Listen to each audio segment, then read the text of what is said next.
Hola a todos y bienvenidos a La Voz de Dios en tu voz. Yo soy Sandro Chicaiza y los voy a acompañar con las promesas de Dios aplicadas a los diferentes problemas de personalidad, conducta y de familia. Antes, a nombre de Asoma Visión y del programa La Voz de Dios en tu voz, queremos presentar nuestro rechazo absoluto al femicidio de la doctora María Belén Bernal y pedimos que se llegue a esclarecer y que tengan que recibir la sentencia que merezcan las personas que tuvieron que ver en esto. Además, también quiero expresar nuestra nota de pesar a la familia y a cada uno de los feligreses de la Iglesia Evangélica de Iñaquito por el deceso del pastor Fernando Lay. Nuestra nota de pesar para la familia y para cada uno de los feligreses de la Iglesia Evangélica de Iñaquito.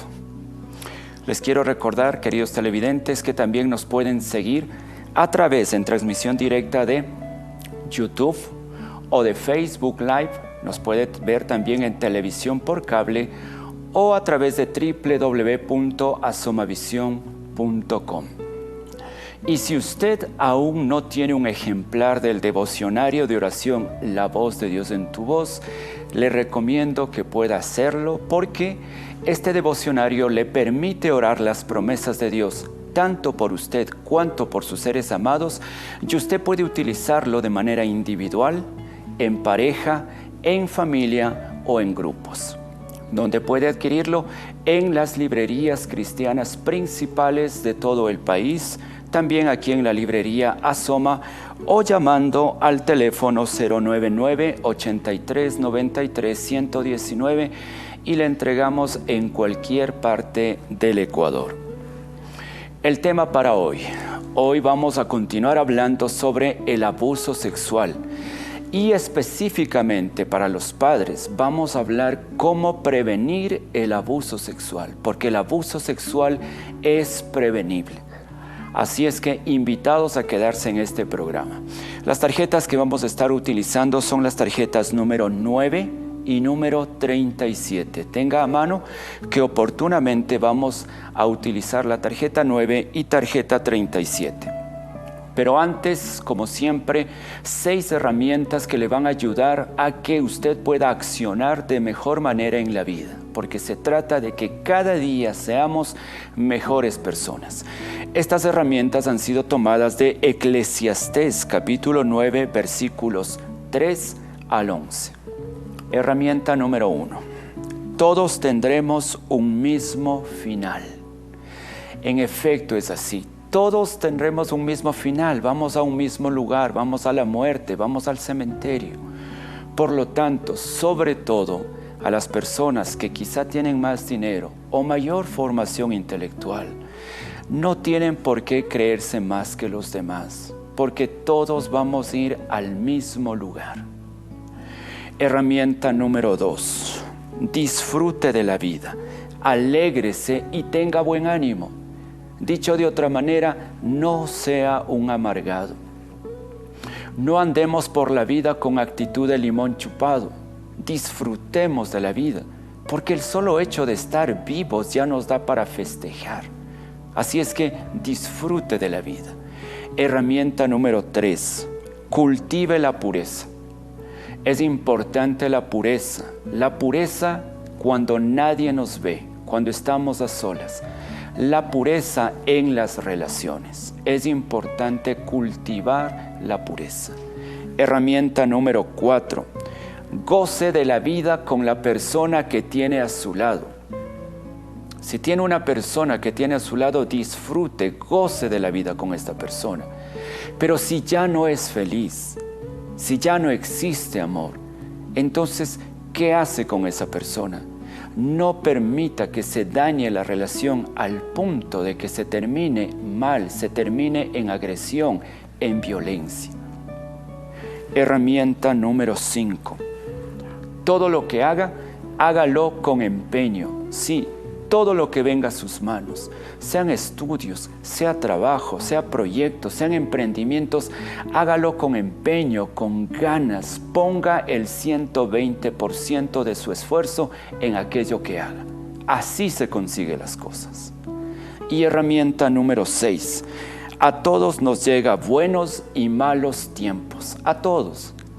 Quizá por hoy está pasando malos tiempos. No se preocupe que ya llegarán los buenos tiempos para usted. O quizá por hoy está pasando buenos tiempos. Prepárese, porque vendrán los malos tiempos. A todos, a todos. No es una cuestión que tenga que ver solo con usted. A todos nos vienen buenos y malos momentos. Espero que estas herramientas le ayuden y que usted pueda mejorar su accionar día a día. Vamos al tema de este día, de hoy. Vamos a hablar sobre el abuso sexual. Y lo primero que quiero compartirle es un pensamiento que habla sobre el tema del abuso sexual. Este pensamiento dice lo siguiente: es imprescindible superar el abuso sexual a fin de no pasar de abusado a abusador. Televidentes, es importantísimo que una persona que ha sido abusada sexualmente o en cualquiera de otras formas supere el abuso, porque de no hacerlo en el tiempo va a desarrollar una conducta abusiva y terminará convirtiéndose en aquello que tanto odió, el que alguien abusara de usted. Terminará convirtiéndose en eso, en un abusador. Por eso es importante que lo supere. De esta manera quiero iniciar hablando de las consecuencias. Por eso quiero iniciar por allí, por las consecuencias. El abuso trae consecuencias. Ninguno de nosotros podemos decir que el abuso sexual no provoca consecuencias. Todo lo contrario, el abuso sexual provoca graves consecuencias. Las víctimas de abuso sexual son afectadas tanto a nivel físico, psíquico y moral. Un niño, una niña, un adolescente que ha sido abusado sexualmente, se afecta su autoestima, su relación con las personas, con el entorno, y también se afecta su conducta. Estas son algunas de las consecuencias que sufre una víctima de abuso sexual, y es importante que las tomemos en cuenta, porque muchas veces las familias tienen en su entorno alguien que ha sido abusado sexualmente y no hacen absolutamente nada. Espero que al escuchar las consecuencias que sufre una víctima de abuso sexual, usted deje de quedarse de brazos cruzados. Estas son algunas de las consecuencias. Consecuencia número 1. ¿Qué experimentan las víctimas de abuso sexual? Tristeza, culpa, vergüenza y miedo. Es una vida de tristeza permanente. Siempre que trabajo con víctimas de abuso, ¿sí?, les pregunto quién murió, y su respuesta es: yo morí. Murió el niño. Murió ese niño, esa niña inocente. Por eso tienen una tristeza permanente. Pero arrastran también culpa. ¿Por qué la culpa? Porque se culpan. Quizá yo provoqué, quizá yo tuve que ver algo. ¿Por qué no hice algo? ¿Por qué no grité? ¿Por qué no pedí ayuda? ¿Por qué fui a ese lugar? ¿Por qué accedí? Por eso la culpa. Pero también tienen vergüenza. Vergüenza de hablar algo que atentó contra su cuerpo, contra su inocencia. Y por supuesto, siguen teniendo en el tiempo miedo. Porque no importa cuántos años pasen, cuánto tiempo ha pasado, el miedo en ellos queda instalado. El abusador les provocó tanto miedo que ese miedo queda instalado en el niño, en la niña, en el adolescente. Consecuencia número 2, baja autoestima. Si algo afecta un abuso sexual es a la autoestima del niño, de la niña, del adolescente, ¿sí? Porque se ven como que no valen, no sirven. Así de grave es el abuso sexual. Consecuencia número 3, depresión, ¿sí? Les pone en riesgo de depresión su tristeza. Son personas que se encierran, que no hablan, que no expresan sentimientos, emociones, que no se relacionan, se esconden. Todo esto les predispone a la depresión. Consecuencia número 4, falta de control de la ira. entenderá que una persona que ha sido abusado sexualmente, sí, tiene mucho dolor dentro de sí. Pero como ese dolor no ha sido procesado, se transforma en ira y de cuando en cuando tienen esos ataques de ira, explotan en ira. Consecuencia número 5, comportamientos autodestructivos. Los adolescentes, niños, niñas que han sido abusados sexualmente tienen tendencia a desarrollar conductas autodestructivas, como por ejemplo cortarse, lastimarse, agredirse, golpearse. Todo esto tienden a hacer. ¿Por qué? Porque es una manera de lidiar con el dolor emocional. Generalmente lo que dice una persona abusada sexualmente a un niño o adolescente es: esta es mi manera de lidiar con el dolor emocional. Así, a través del dolor físico puedo tener, sí, algo de alivio al dolor emocional. Por eso se cortan, por eso se lastiman, por eso se agreden. Consecuencia número 6, dificultad de aprendizaje. Niños que han sido abusados tienen dificultades en el aprendizaje. ¿Por qué? Su mente nunca está concentrada. Su mente está pensando en aquello que pasó, en aquello que está pasando, en aquello que está sucediendo y nadie más lo sabe. Y esto afecta su proceso de aprendizaje. Consecuencia número 7, falta de conexión afectiva. Los niños, niñas y adolescentes abusados les falta esta conexión afectiva. ¿Por qué? Porque es un ser humano el que abusó de ellos. Porque es su padre, porque es su padrastro, porque es su abuelo, porque es su tío, porque es su primo el que abusó. Por lo tanto, sí, desarrollan un distanciamiento, un bloqueo a nivel emocional. Consecuencia número 8, rechazo a las reglas y normas. Le había dicho que tienen mucho dolor, pero como ese dolor no está procesado, se transforma en ira, en enojo. Y desde el enojo, una de las cosas que rechazan precisamente es esto, las normas, las reglas. Consecuencia número 9, les afecta el crecimiento ya en la parte fisiológica. Sí, les afecta mucho. ¿Por qué? Porque somatizan todo el dolor a nivel psicológico, lo somatizan desde la parte física. Consecuencia número 10. Esto es importante que sepan los padres, adultos, cuidadores. Los niños, niñas y adolescentes abusados sexualmente desarrollan resentimiento con Dios y resentimiento con quienes se supone debían cuidarlos. Por eso el resentimiento. Y es entendible, perfectamente entendible. Lo que no es entendible es que permanezcan con esto el resto de la vida. Y por eso necesitan ayuda, y hablaremos de eso más adelante. Consecuencia número 11. Las personas abusadas o los niños, niñas y adolescentes tienen vulnerabilidad a desarrollar, sí, lo que es el consumo de drogas. ¿Por qué?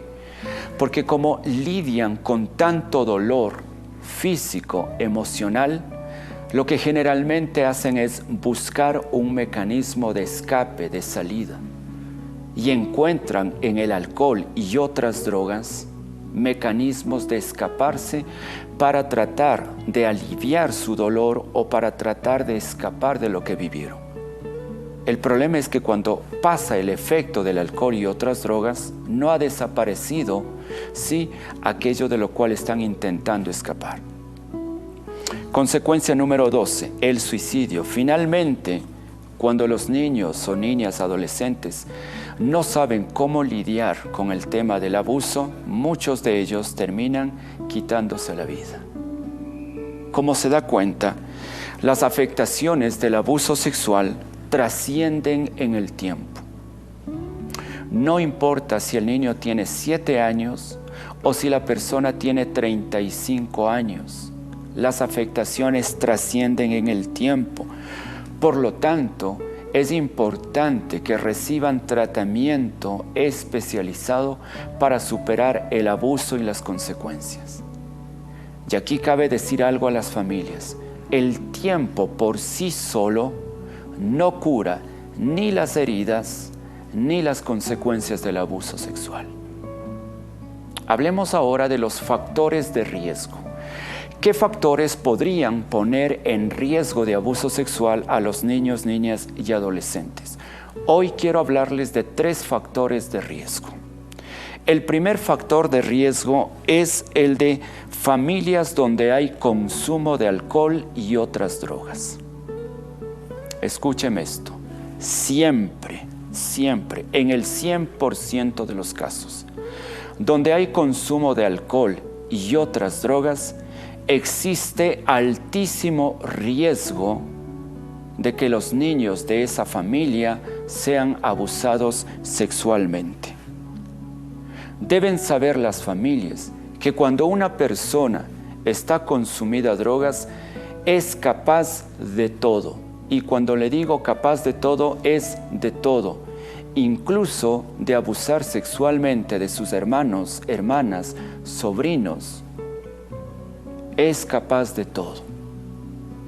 Además que necesitan saber las drogas, el alcohol u otras drogas, lo que hacen en la persona es destapar la alcantarilla de los más bajos y perversos instintos de la persona y que finalmente le llevan a abusar sexualmente.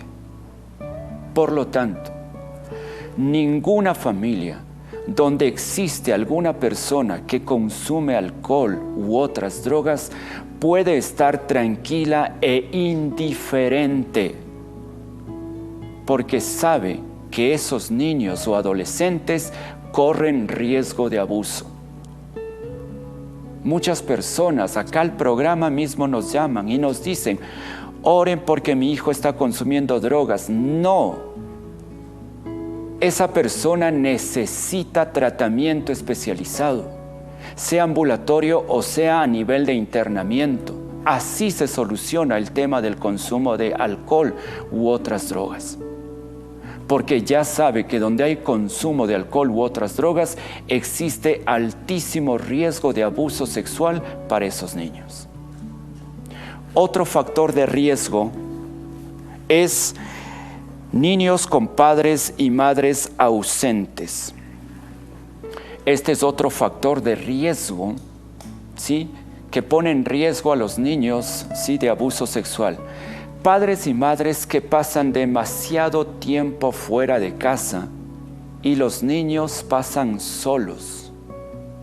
O también, igualmente es un factor de riesgo, padres que están en casa o madres que están en casa pero están sin estar. ¿Qué significa estar sin estar? Significa que están presentes físicamente, pero no emocionalmente, no relacionalmente, y no tienen un vínculo afectivo de comunicación con sus hijos. Por lo tanto, esos hijos también corren riesgo. Recuerde algo, los abusadores siempre seleccionan a sus víctimas. Y cuando seleccionan a sus víctimas, buscan niños, niñas, adolescentes solos, abandonados, incomunicados. Ese tipo de niños buscan y son las víctimas de los abusadores.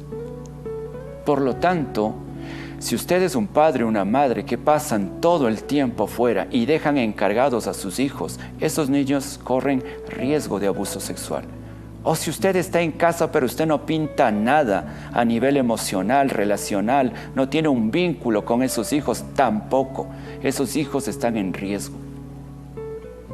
Un tercer factor de riesgo es el exceso de confianza respecto de familiares y gente cercana.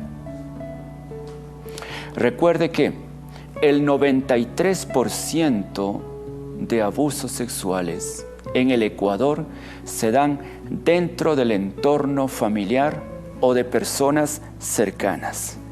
¿Qué significa esto? Es que la familia, tanto nuclear cuanto la familia extendida, por hoy, está siendo el lugar más inseguro para los niños. Y esta es una realidad que los padres, los adultos, los cuidadores no quieren asumir, no quieren aceptar. Y es por eso que pecan de exceso de confianza, o dejando solos a sus niños, o enviándoles a dormir o a permanecer tiempos extensos de vacaciones en casas de familiares, sin ningún límite, sin ninguna precaución, sin ninguna supervisión. Yo conozco casos de padres irresponsables que a sus niños de 5 años les mandan a pasar 15 días, 3 semanas, un mes donde sus familiares en casas a provincias. Ese es un acto de irresponsabilidad. Estos son algunos factores de riesgo, sí, que ponen precisamente a los niños, a las niñas, en ese lugar donde los abusadores pueden aprovecharse. Ahora, lo más importante, ¿cómo prevenir el abuso sexual de niños, niñas y adolescentes? Tome nota de esto, porque es algo en lo que usted como padres, como adultos o cuidadores van a tener que trabajar, o como instituciones educativas.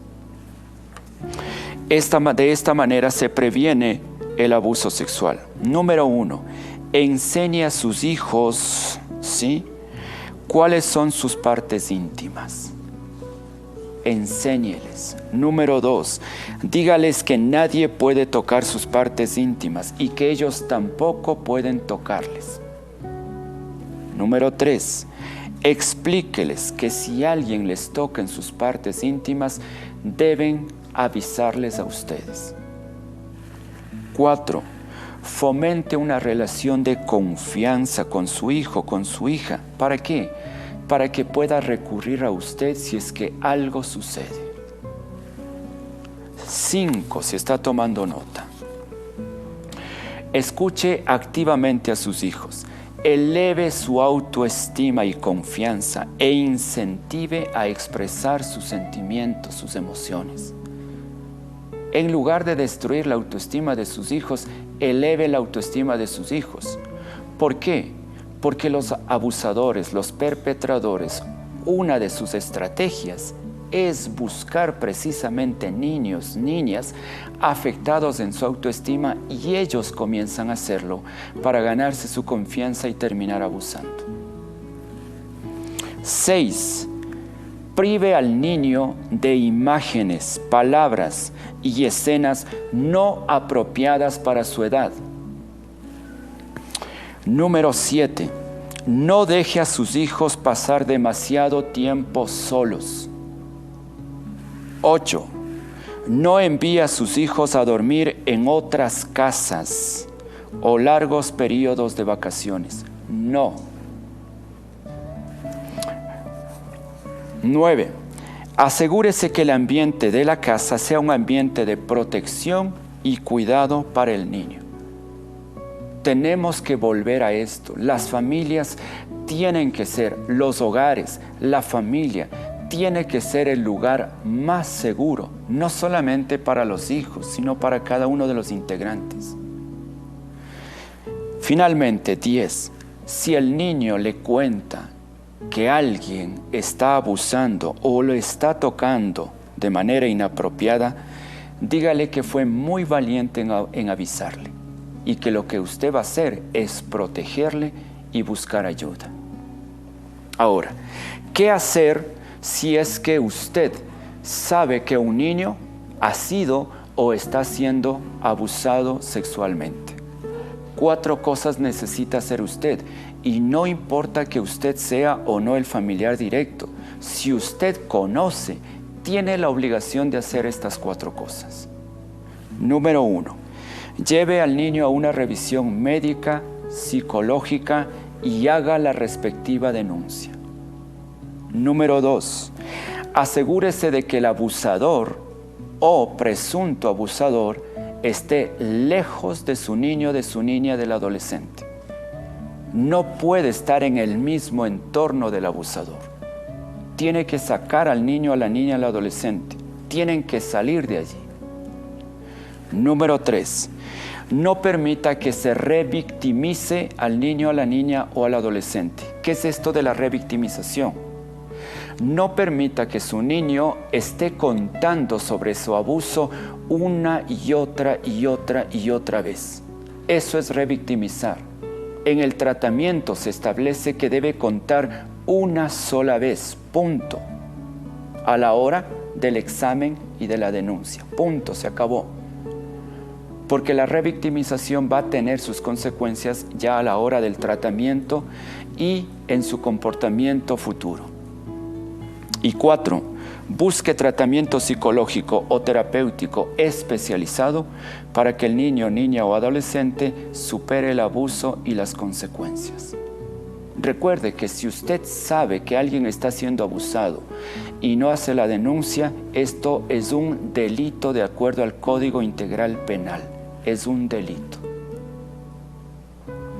Quiero resumirles toda esta información de la siguiente manera. Bajo ningún punto de vista podemos pensar que el abuso sexual no va a dejar secuelas. Todo lo contrario, es uno de los traumas más destructivos en la vida de los niños y adolescentes. Destruye su inocencia, afecta su autoestima y distorsiona su manera de afrontar la vida. ¿Qué dicen las promesas respecto de esto? Si usted toma la tarjeta 9, quiero que mire la promesa 6. Y esta es una promesa para las personas que pueden haber sido víctimas de abuso. Allí encontramos Job 8:21 y dice: pondrá de nuevo risas en tu boca y gritos de alegría en tus labios. Esta es una promesa para las víctimas de abuso. Y si usted toma ahora la tarjeta número 37 en el lado reverso, quiero que busque por favor la promesa número 5. Y si usted quizá es una persona que ha abusado o está abusando de alguien, quiero que escuche lo que dice esta promesa. Se trata de Abdías 1:3-4. Tu carácter soberbio te ha engañado. Como habitas en las hendiduras de los desfiladeros, en la altura de tu morada, te dices a ti mismo: ¿quién podrá arrojarme a tierra? Pero aunque vueles a lo alto como águila y tu nido esté puesto en las estrellas, de allí te arrojaré, afirma el Señor. Es imposible causar daño a niños, niñas y adolescentes y pensar que no va a haber ningún tipo de consecuencia.